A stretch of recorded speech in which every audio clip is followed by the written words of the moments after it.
make sure that that program doesn't contain controversial subjects, and you're not impolite to people. No, definitely not, Dad. You know me. I'm never, ever controversial or impolite. Yeah. Okay.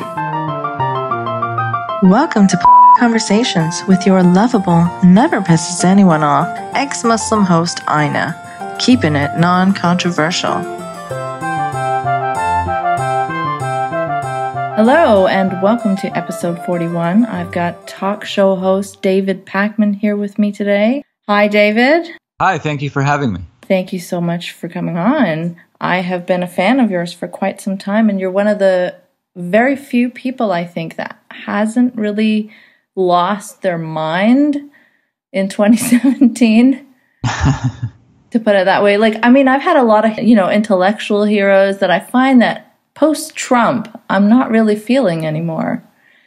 And, you're someone that I, still agree with. And really, as an ex-Muslim myself, I've had a hard time finding commentators that can understand that criticism of Islam can be fine, but also don't go towards the anti-Muslim, anti-immigrant, race and IQ type of thing. Well, that's good. I'm glad that I've been able to carve out a space that's sort of the goal, right? I feel like it should be acceptable to make sort of empirical critiques of anything that's worthy of critique or criticism, if that's where we sort of end up. But at the same time, I think that the problem is that there are definitely groups, particularly in sort of recesses of the internet, that will take, a very specific criticism and expand it to justify really horrible policy in many cases. Mm-hmm. And I don't know if that's specifically what you're kind of referring to, but that's at least what I've observed. Yeah, other than policy too, it's just a horrifying anti-immigrant sentiment. They'll take legitimate sort of secular atheist criticisms of Islam and then use those talking points. People like Tommy Robinson from Pegida will use those points. And you're like, wow, I know where you got those talking points from, but that's not how they were intended. So, yeah, it's been disturbing. And I've seen a shift in the atheist scene too, sort of a split. I don't know if you've noticed that. I've noticed a split, but I'm curious what you think the two sort of factions that it's split into are. Well, there's the obvious SJW and anti-SJW faction, right? So it's left and anti-left, to really simplify it. Progressive is a dirty word. Yeah, and that's the progressive being a dirty word has been going on for a bit of time. I think you're right in terms of the SJW anti-SJW split. My only hesitation to identify it that way is that even that term, sort of like the term regressive left, has been totally bastardized now, where it's become, even using those terms, I feel like you're already kind of losing the conversation because you're allowing someone else to define the terms, but you're not wrong in terms of the sentiments and positions you're describing. Yeah. I didn't mean that I legitimize the term SJW. I don't identify as an SJW, but that's kind of the side that I fall on if you ask anyone, right? Because I'm on the left and I care about racism and sexism. And I don't think that, progressivism is a mental illness. And Right. I was recently interviewed on a platform where I was basically unknown to the audience. So I was getting the opportunity to kind of define myself from the get-go. And one of the questions that came up from the audience was, are you a social justice warrior? And it's how do you answer that? Because if you say yes, you're already tagging yourself in a way that has been completely sort of made toxic. And if you say no, you're going to be seen by some as saying, I don't support social justice, which is also not accurate. So it's very difficult to answer a question like that. Yeah, with the connotations that the words have today. I remember maybe 2 years ago where there was a healthy portion of actual people on the left that were oh yeah, SJWs, and this has gone too far, and they're happy to criticize the left when it's excessive. But now it seems like anyone left of Richard Spencer is an SJW.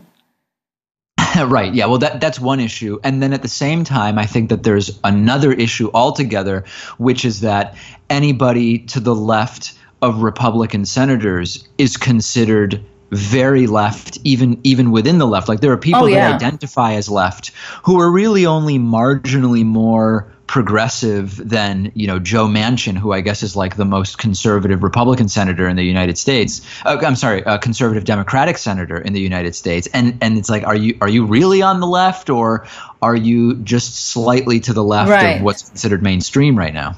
Right. And they think everything is far left, crazy SJW agenda.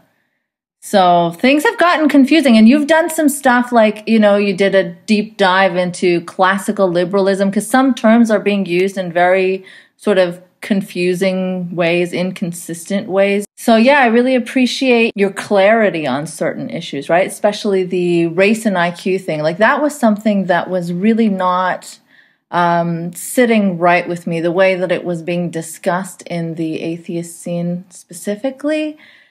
Obviously there are people on the left that just don't want to engage with that conversation at all, like you said in your video about it. But I think that the ways that you broke it down was really useful, because there's ways to misinterpret that information. And let me just give you a moment to talk more about that. Yeah, well, I became interested in race and IQ some time ago, but it really became much more prominent when Sam Harris interviewed the author of The Bell Curve. I always forget his first name. It's Charles Murray, right? Yeah. And so that kind of came to the forefront, and for better or worse, a lot more people started talking about this issue of race and IQ, and there was such a misunderstanding of not only of the data, but even if you understand the data or misunderstand it, the conclusions that some people were sort of coming to were really, really disturbing. So obviously I can't sort of condense a 30-minute video of course. here, but my approach was, first let's figure out what we even mean by race. And that already is opening up a can of worms, because, you have people that assign themselves terms like race realists. Yeah. You have those who use the term social construct to talk about race, but don't even really understand what that means. So first we had to kind of unpack that. Like, what are we talking about when we say race, and what aren't we talking about? Right. Then and it's not so clearly defined. No, certainly no. When you talk, it's very easy to hear someone say race is a social construct and interpret that they are saying there is no value to the categories of race that we've established. And obviously that's not true. There's no question that there are huge implications to what we consider to be race. But from the purposes of IQ, the important point was that biologically there are no clean lines between races, that someone that might be identified as an African American who has roots in Africa, for example, that the actual biological differences between them and someone from Morocco and someone from southern Italy or whatever, right? Pick your examples. Mm-hmm. There are no real fine lines between someone that counts on an IQ test as one thing or the other thing. And that's sort of where the problem is. And that's a difficult conversation to have, because it requires nuance. And there's a lot of people that want either race is a social construct or it's not. And there are very clean lines between the categories of race that we've identified. And unless you can go into more depth than that, you're not going to get anywhere. Right. And the thing that was really important in your video, I think, is that you showed how, yes, there are differences in the results among, how we classify different races, but you did not sort of downplay the importance of environmental factors, right? And that's what bothers me about Charles Murray, and I know I'm going to get a lot of hate for saying this, but he seems to sort of present it as if it's inherent, right? As if it's innate, as if this is how the races are, and there's like not much environmentally that makes such a difference. And you also pointed out his connections with, what was it, the Pioneer Fund, which, that's right, has stuff to do with Nazi Germany and eugenics. And, I think that was very important. Like, to present a clearer picture, you can't just sort of champion him. You have to present the ways in which his study was compromised as well. Of course, and we attempted to do that. And one of the most interesting things that came out of doing the research, along with our producer on that video, is this idea that when you look at sort of the average Latino person, that there's a significant amount for many people of what we might consider Native American genetic ancestry. So would their IQ results count towards the average IQ of a Latino person or a Native American, right? And that's just one example of how the data really don't tell us nearly as much as some so-called race realist would like to believe. Well, actually, I don't know if you noticed, but there's a trend among white supremacists too to like get these DNA tests to sort of prove how white they are. And often it backfires. Yeah, it doesn't really quite work out like how they want it to, and then they're not pure enough, and it's just a mess. Yeah. But in fact, there's this guy, Craig Cobb, who years ago, he might even be in prison now, I'm not sure. At some point he was in jail or prison. He wanted to create like a whites only enclave in one of the Dakotas. I don't know if it was North or South Dakota. And I interviewed him, and it was outrageous. It was a totally outrageous interview. But he later appeared on a program, I don't know if it was in the UK or in Canada or the US, that was hosted by a black woman, and they had him do a DNA test, and he ended up being like 15% sub-Saharan African or something like that. And he basically just called into question the results of the IQ test, if I recall correctly. That's pretty predictable. Or I'm sorry, of the DNA test, not IQ test. Oh, yeah. So, yeah, that's how, I guess, unreliable it is to sort of judge race based on how you visualize it, right? Even white supremacists get it wrong. That's right, yeah. But you actually presented like a view that's in opposition to Sam's, I guess. And how did that go? I mean, hey, we, like with anything, we got dislikes on YouTube and angry emails and tweets, but not a huge deal. We did the research. We put together the video that we felt reflected the facts as we saw them, and that's that. I mean, with everything we do, there are people that disagree, and it's just sort of part of what we do. Right. Well, yeah, you can't find someone that you agree with 100% on everything. But one thing that I've talked about on my show before, is the way that you've interviewed Richard Spencer. It's something that I thought was really, really well done. And it's a hard thing to do, I think, to talk to extremists this effectively. And a lot of people fail. But you were like really polite, but you did not let him go on anything. You pushed back on a lot. And not only did you push back, but you sort of extracted the meanings behind sort of his sanitized version of how he likes to put things. So I thought that was really important. But you also got a lot of heat for that. I saw like people were hating on you for just engaging him at all. Yeah, there's a couple different things that went on, and I've interviewed extremists for a very long time. There's one contingent that just says extremists should never be interviewed because interviewing them gives them a platform. Giving them a platform implies legitimacy, and you will end up actually legitimizing the views that you are presumably trying to deflate or poke holes in.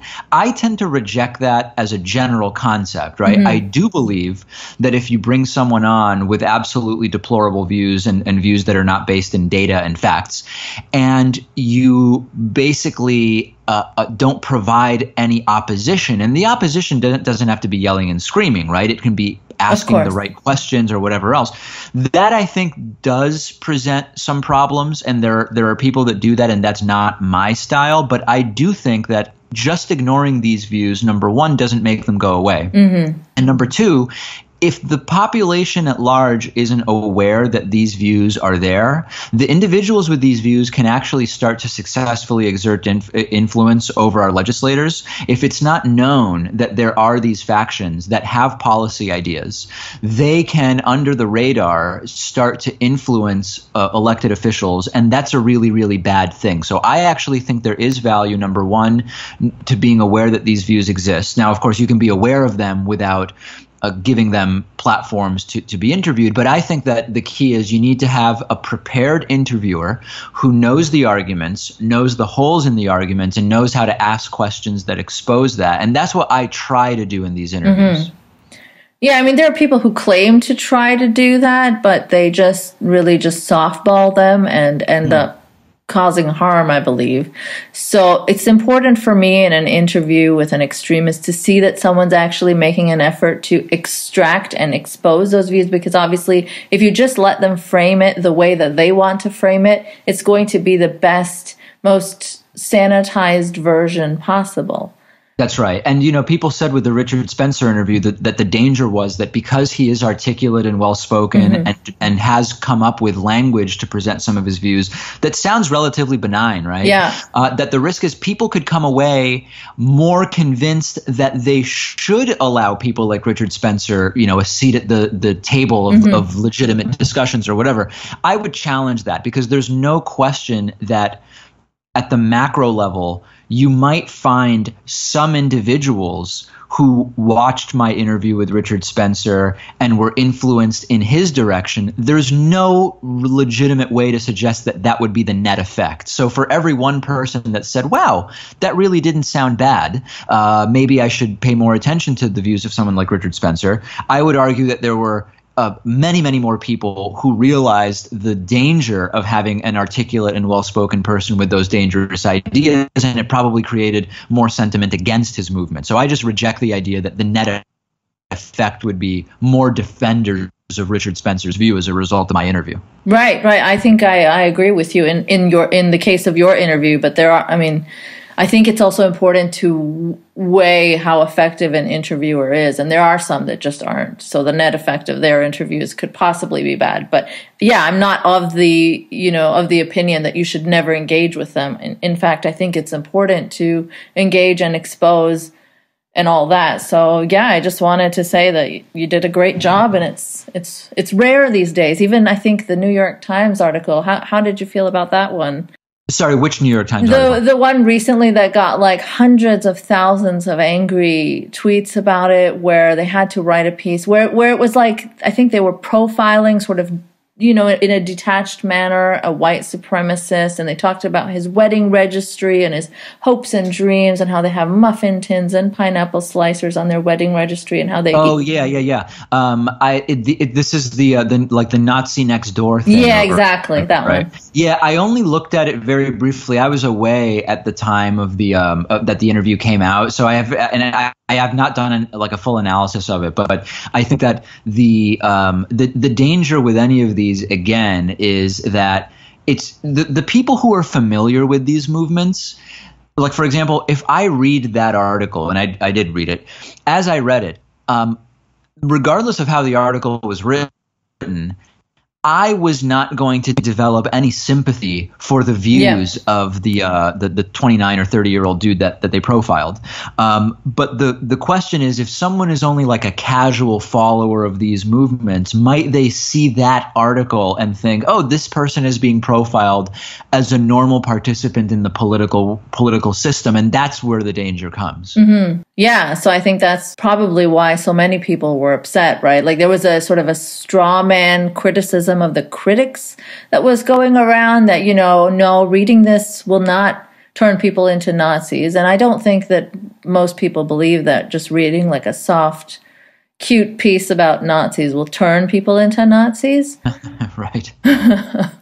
But I tend to agree with that. Yeah. But I think there's it's sort of sending out a signal that to people who are maybe on the edge, or people that are sympathetic already, they could be emboldened. I think those are legitimate concerns. It's conceivably possible, but I just don't believe. I've seen no evidence at this time that coverage of neo-Nazis in the net increases the number of neo-Nazis.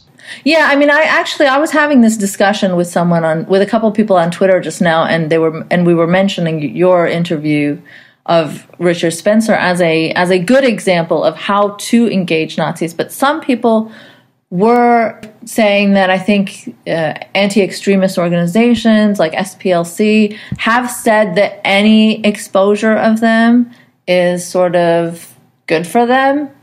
So I don't know. I mean, I haven't seen the numbers on this, but I don't know. Do you know if that's what anti-extremist organizations claim, or? I wouldn't be able to speak to what the SPLC's position is. What I can tell you is that there's this documentary about I think it's called Accidental Courtesy is the name of it. And in the movie, it actually follows Daryl Davis, who is a musician who happens to be black, and he has befriended a number of KKK and neo-Nazis. And a lot of them have ended up quitting and sort of leaving the movement. And there's this great moment in the film where they actually set up a meeting between Mark Potok of the SPLC, who I've interviewed a number of times, and Daryl, who I've also interviewed a number of times. And Daryl kind of explains to Mark what it is he does. And Mark kind of put he certainly didn't seem particularly into the strategies of Daryl in befriending individual neo-Nazis and KKK members and getting them to rethink their views. But he did say something interesting, which is that Daryl's strategy is a sort of retail strategy, right? Going one by one with these individuals. And that the SPLC is more of a wholesale strategy where they are trying to wipe out these groups either legislatively or through law enforcement or whatever. So it's definitely a different approach. Yeah, that's very helpful. That's a helpful way of putting it, because I think that a combination of different types of tactics can work, right? So it doesn't always have to be one or the other. Sure. I mean, I guess we can't expect people to befriend Nazis, right? So there was this article about, what was it, Hug a Nazi? Like, wasn't it after Charlottesville? I forget who wrote it, but there was an article about hugging Nazis, and people were upset at that. And I can understand, like, suggesting that and expecting people to do that, that's a bit much. Even though, you know, practically it might work if you have all the patience in the world to sort of befriend someone who sees you as subhuman, but that can't be an expectation now. Yeah, I agree with you. Okay. You know, the first time I heard about you, you were talking about Reza Aslan, and I appreciated the way that you sort of debunked his nonsense, and I'm seeing a mirrored sort of effect. So the thing is, with Reza Aslan, he acted like an apologist for the worst elements of Islam by sort of making it seem reasonable, right? And it's not so bad, and you can't blame religion, you can't blame God, you bring to religion whatever you want to bring to religion.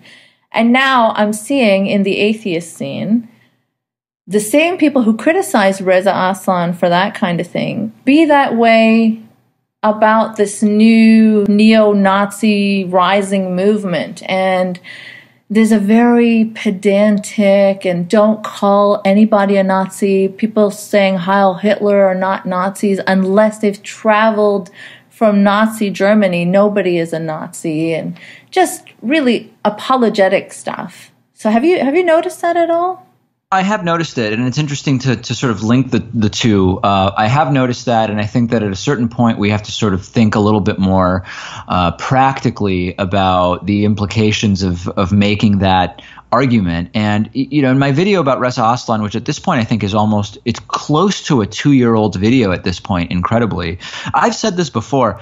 I don't know Reza Aslan. I don't have anything as an individual to say about him. The analysis really was of claims that he had made versus what the facts on the ground are as we were able to research. One example of that was female genital mutilation. Yeah. An example where, yes, it's true that around the world, female genital mutilation is not exclusively in Muslim communities, but it is disproportionately so. It's a sort of similar issue. Everybody ends up getting angry with me when it comes to the issue of Islamic terror around the world, because there are some people who say in a very sort of matter-of-fact way, Islam specifically is the sole cause of individuals who are Muslims committing acts of terror. That's I disagree. Yeah. On the other side of that is this view that religion has nothing to do with the frequency of Islamic terror in 2017, and it is basically related to the sort of socioeconomic standing of Muslims in Middle Eastern countries, etc. Yeah. I think both of those views are ridiculous, right? I think that it's wrong to say that religion has no part to play. However, it's true that if socioeconomic circumstances were different, that if the relationship between the West and the Middle Eastern Muslim world were different, that you might not see interpretations of Islam that led to disproportionately more Islamic terror around the world. And remember, in the United States, terror is mostly not Islamic, right? It's white Christian men. But around the world, it is overwhelmingly Islamic terror. So why is it so difficult for us to say, hey, it's neither one nor the other? We have to consider both of those possibilities in context. Right. Yeah, I mean, I think just solely blaming it on religion is also very, very simplistic, and denying that it has anything to do with religion is just wrong.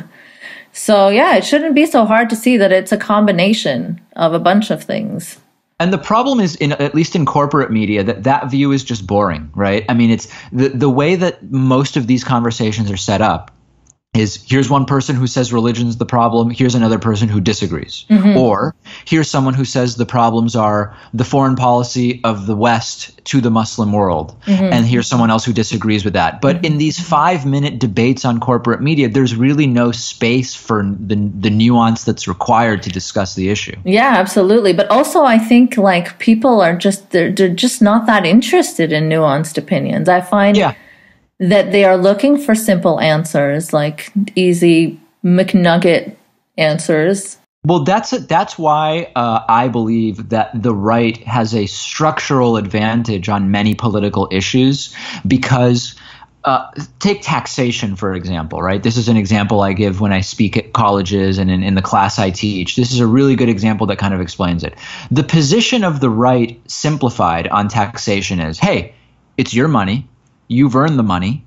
The government shouldn't take that money, so we want the lowest possible tax rate. That's a very, very simple and coherent position, even though I don't agree with it. The position of the left is not the opposite of that, right? The opposite position would be you're not entitled to your money, and the government should take as much money from you as possible through taxation. There's no one on the left who believes that, right? But the problem is the position of the left is, yes, we would all like to keep as much money as we can keep, but we have to recognize that without properly funding government, a lot of the institutions we take for granted, like public works and public education and police and fire, would not be properly funded. You've already lost, in a sense, in the world of sound bites and simple explanations, because you have on the one side, it's your money. You should keep as much of that money as possible. And the other side is inherently nuanced.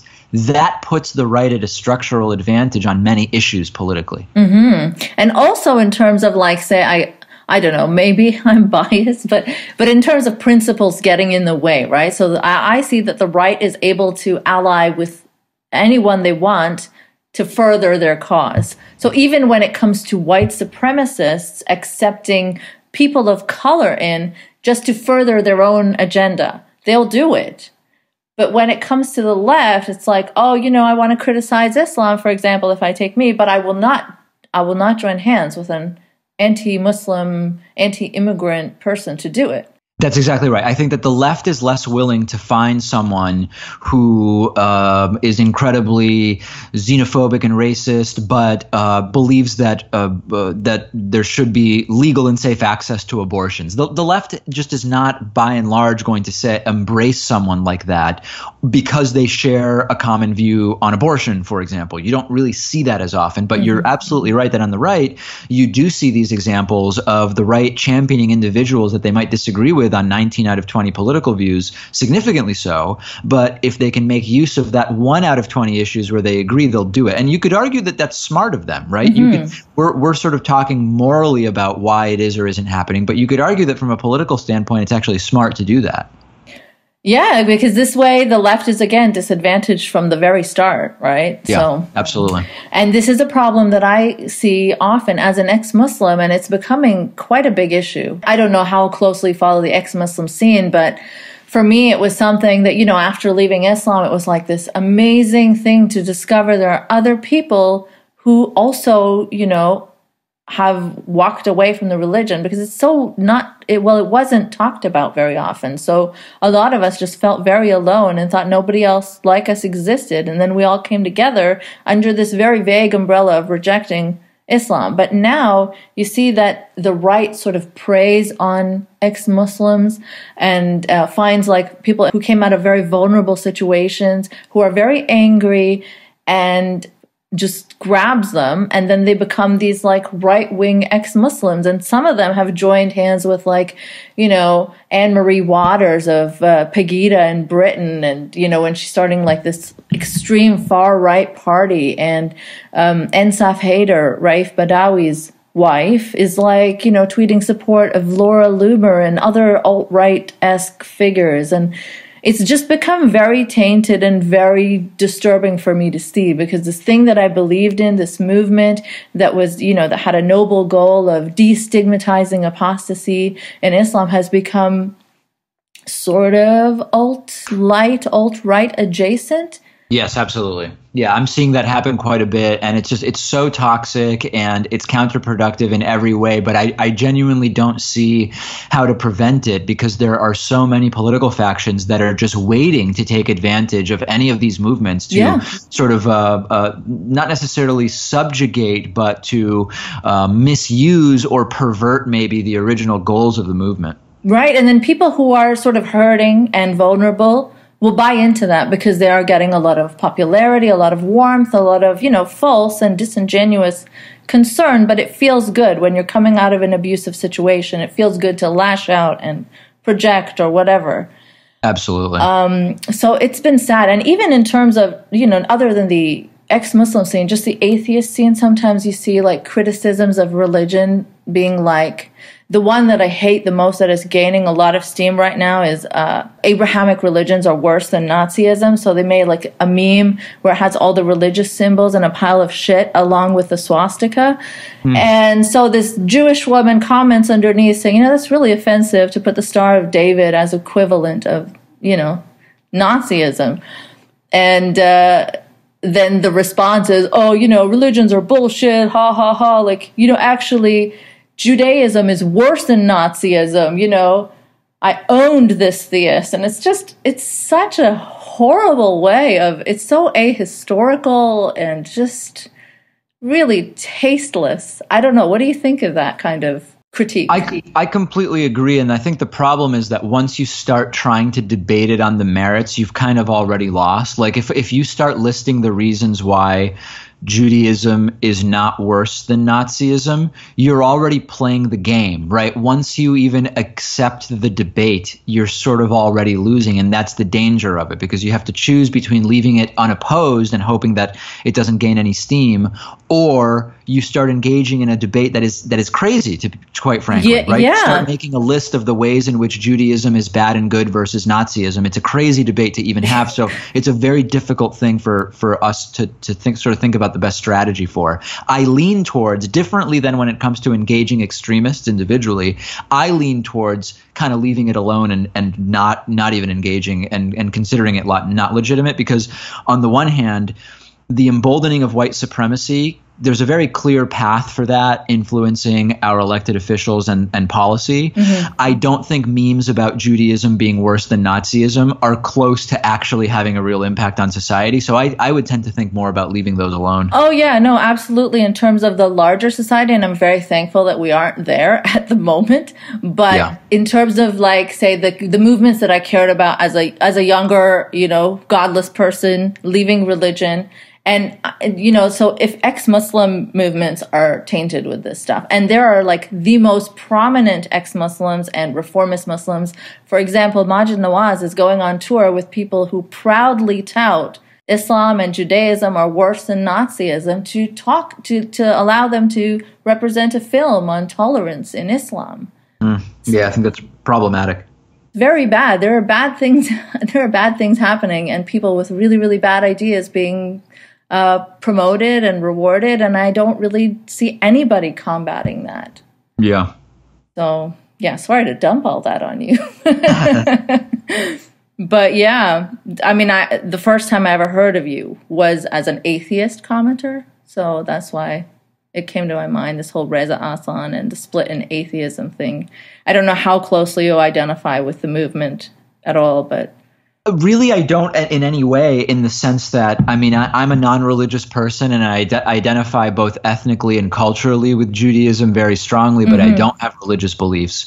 So it's not, I'm a critic of organized religion and sort of belief in the supernatural and all of that stuff at the micro level. But big picture, I really consider myself more of a political commentator rather than like a member of the atheist movement or the new atheists or whatever.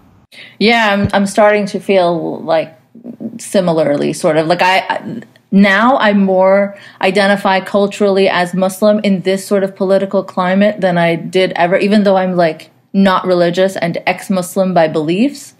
But like my cultural identity feels like it's coming out pretty strongly when there's talk of Muslim bans and things like when Muslims are being persecuted legitimately around me and I can see it, like no one's going to look at me and be like, oh yeah, she's an ex-Muslim. Let me not expose her to anti-Muslim bigotry. So I feel like even as an ex-Muslim, I have to speak out against it.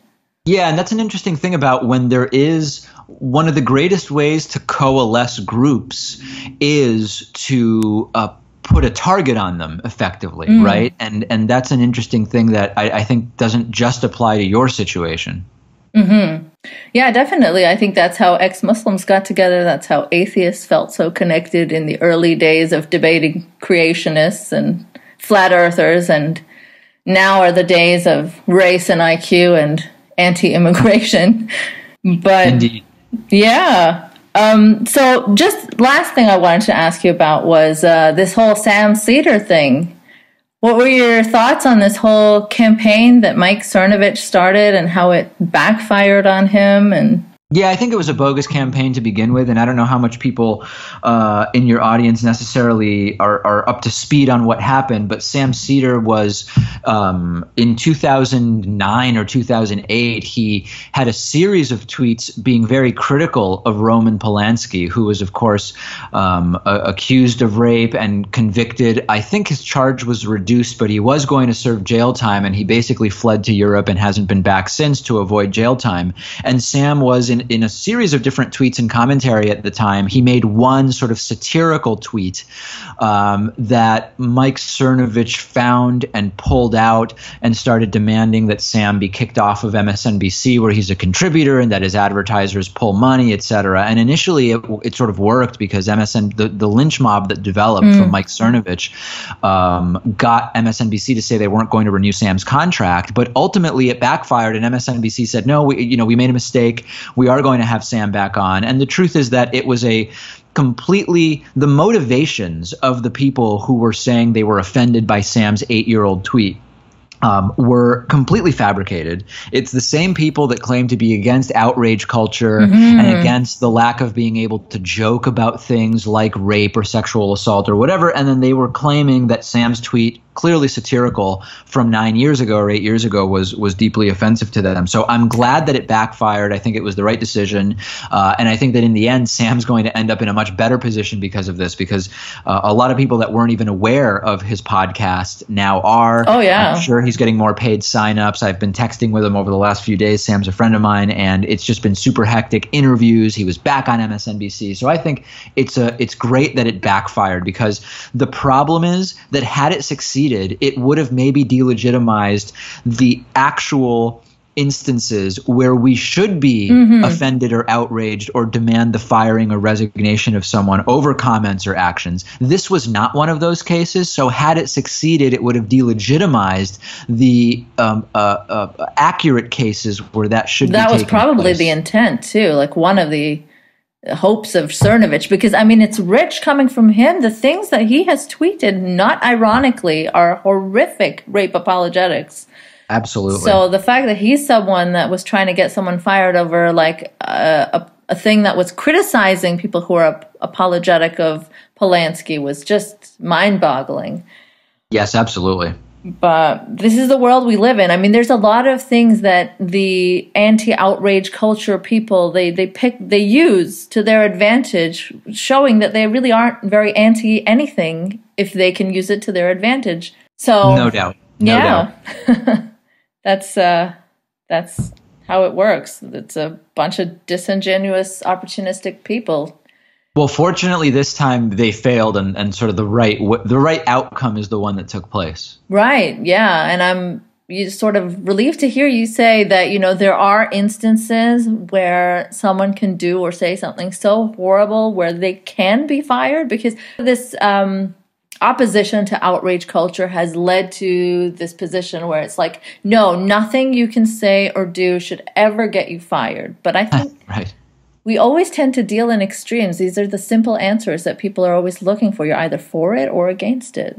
It's also funny to me that the same people politically who defend the rights of corporations to do whatever they want, as soon as a corporation says, oh, the public statements of this employee don't reflect our values, so we're firing them, all of a sudden they shouldn't be allowed to do that? Like, it's just a complete contradiction in terms of ideology. In so many ways, exactly. There's the whole find another baker if you're a gay person wanting a cake, but then there's, oh my gosh, YouTube demonetized my videos. Well, find another YouTube. Right, exactly. But yeah, I mean, it's funny because I've been told as someone who grew up in Saudi Arabia as a woman that I wasn't sufficiently oppressed in Saudi Arabia by the anti-SJW crowd because I don't serve the right-wing narrative that, all Muslims are evil. And so attacks to discredit me are common, just discredit my whole ex-Muslimness, the fact that I'm not a legitimate ex-Muslim, or that I'm Norwegian maybe, or that I'm just haven't been oppressed enough in Saudi Arabia. It's absurd. Right. Patently absurd. Yeah. But anyways, thank you so much, David, for joining me today. It was an absolute pleasure talking to you. And I think you are one of the clearest voices out there still. So thank you for being able to criticize the left when it is necessary and also not go overboard. I mean, I heard you talk about Dave Rubin being a Trump apologist, which made me laugh because he was on Fox talking about Trump derangement syndrome. And, yeah. and that's a whole other topic for a different day, I guess. Right, yeah. But thank you for speaking clearly on that too. Not many people do. My pleasure, and I really appreciate you having me. Take care. Thank you. Bye. Thanks for listening to another episode of Polite Conversations. You can support this podcast by sharing the shit out of it, making some noise about it, or contributing via Patreon. Patreon.com/Nice Mangoes. No Ian Mangoes. Also, you can follow me on Twitter at Nice Mangoes. If you want to make a one-time donation instead of a monthly Patreon one, you can do so via PayPal. nicemangoes.blog@gmail.com. Remember, no Ian Mangoes. If you've got an interesting story and would potentially like to be a guest, you can email me there too. A special thanks to Dylan Beck for theme music, sound, and production help.